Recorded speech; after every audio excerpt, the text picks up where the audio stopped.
അച്ഛനമ്മമാരാണ് മക്കളെ സൃഷ്ടിക്കുന്നത്. പക്ഷെ തേനീച്ച നേരെ തിരിച്ചാ. അടിപൊളി, നല്ല മധുരം കേട്ടോ. തേനീച്ചയുടെ ഏറ്റവും വലിയൊരു പ്രത്യേകത, ഒരു പ്രാവശ്യം കൂട്ടിൽ നിന്ന് ഇറങ്ങി ഒരു പൂവിൽ പോകുന്നു. അപ്പം ഏത് പൂവാണോ ആ ഒരു റൗണ്ടിൽ അതേ ടൈപ്പ് പൂല, ഇപ്പൊ തെങ്ങിന്റെ പൂവലാണ് പോയിരിക്കുന്നെങ്കിൽ തെങ്ങിന്റെ പൂവല്ലാതെ വേറൊരു പൂവല് ആ റൗണ്ടിൽ പോവില്ല.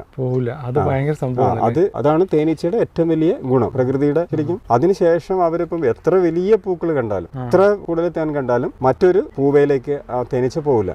തിരിച്ച് കൂട്ടിൽ വന്നിട്ട് കൂട്ടുകാർക്കിലൂടെയാണ്, നൃത്തത്തിലൂടെയാണ് ഇവര് സിഗ്നൽ കൊടുക്കുക. പിന്നെ ഇവര് അടുത്ത പൂവിലേക്ക് പോകും. അപ്പൊ ഒരു റൗണ്ടിൽ ഒരേ ഇനം പൂവിലല്ലാതെ വേറൊരു ഇനത്തിലും തേനീച്ച സ്പർശിക്കില്ല.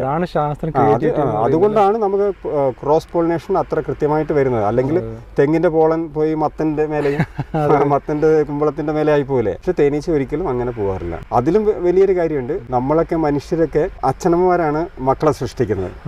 പക്ഷെ തേനീച്ച നേരെ തിരിച്ചാ. തേനീച്ച മക്കൾ അമ്മയെ സൃഷ്ടിക്കുകയും 12 ദിവസം വരെ പ്രായമുള്ള മുട്ട വിഭജനം നടക്കേണ്ട സമയത്ത് ഈ ഒരു മുട്ടയെ പ്രത്യേകം ഒരു അറയ്ക്കകത്ത്, ക്യൂൻ സെൽ എന്ന് പറയും, അതിനകത്തേക്ക് ഒരു മുട്ട എടുത്ത് വെക്കും. എന്നിട്ട് ഈ ഈച്ചകളുടെ 2 സൈഡിൽ നിന്ന് വരുന്ന ഒരു സ്രവമുണ്ട്. ആ സ്രവവും 12 ദിവസത്തിൽ താഴെ പ്രായമുള്ള ഈച്ചകൾക്കാണ് അതുണ്ടാവുക. ആ ഈച്ചകളുടെ ഈ സ്രവവും പിന്നെ തേനും പൂമ്പൊടിയും കലർന്ന ഒരു മിശ്രിതം ഈ അറയ്ക്കകത്ത് വെച്ചു ഭക്ഷണം കഴിച്ചു വരുന്ന ഈച്ച റാണിയായിട്ട് വിരിയും.